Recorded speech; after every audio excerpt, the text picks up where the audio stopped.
чӣ тавре ки дар нашрҳои қаблӣ иттилоъ дода будем, як гурӯҳ аз кӯдакону наврасони футболдӯст дар дараи Алмосии Ҳисор ба истироҳат фаро гирифта шудаанд. Мо аҳли эҷоди телевизиони варзиш тасмим гирифтем, то аз раванди як рӯзи бачаҳо гузориш таҳия кунем.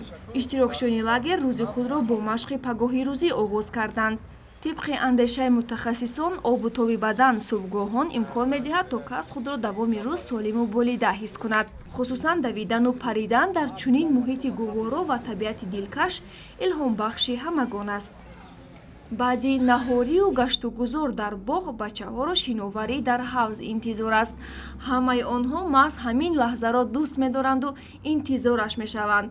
чун дар ин ҷо кӯдакони хурд ҳам ҳастанд, наздик шудан ба ҳавзу оббозӣ дар он бе ҳузури роҳбалад қатъиян манъ аст ва ба касоне ки оббозиро чандон балад нестанд, лавозимоти эҳтиётии махсус пешниҳод карда мешавад.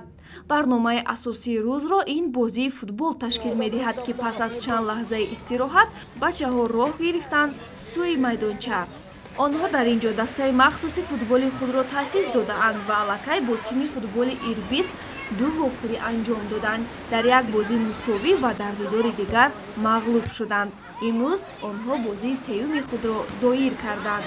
рақобат бисёр шавқовар ҷараён гирифт. футболбозони ҳарду тим кӯшиш мекарданд, то дарвозаи якдигарро рах насозанд. билохира ба дастаи меҳмонон мушарраф гардид, то дар ин майдондорӣ дастболо шаванд. ҳамин тавр офтоб ғуруб кард ва бачаҳо гирди гулхан ба ҳам омаданд.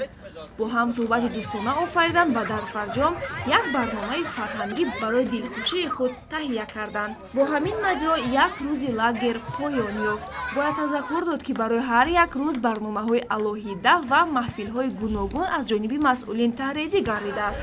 дар қатори ин иштирокчиён ба тамошои маконҳои таърихӣ, ба талу теппаҳо ба саёҳат рафта, ҳар гуна ҳамоишҳои шавқоварро ташкил мекунанд. ҳамчунин вохӯрӣ бо футболбозони бошгоҳи Истиқлол низ дар назар аст.